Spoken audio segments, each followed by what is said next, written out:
地理哦，若到热人拢真烦恼讲温度上过悬，定定会有树林火灾。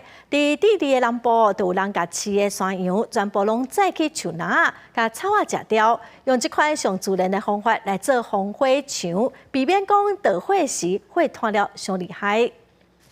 甲火柜车内面这阵山羊特工队放菜叫因去食草啊，若拄着森林大火就较袂炭烧。Nuestro emprendimiento partió el año 2017, cuando nos vimos amenazados por un incendio y comenzamos a investigar qué metodologías podíamos usar que pudieran convivir con el medio ambiente.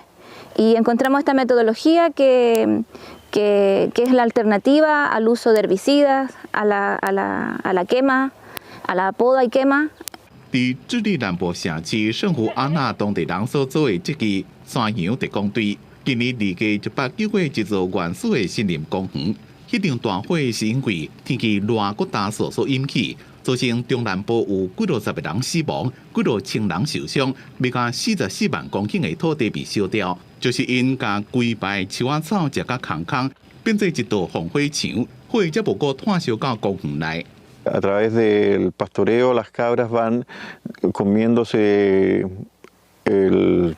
las zarzas principalmente y otras especies que crecen bajo el bosque, disminuyendo el combustible disponible en caso de un incendio, permitiendo que su combate sea mucho más fácil. Las brigadas, al estar limpio, como ven ustedes en el bosque, es mucho más fácil y accesible. Y de esta forma se evita que el fuego suba a las copas de los árboles. 研究人员讲，这种自然生态方法，若是当拍火防火，羊仔放会使，会当互这个土地变做较肥，防止土壤被侵蚀。公司新闻沈乐培编辑。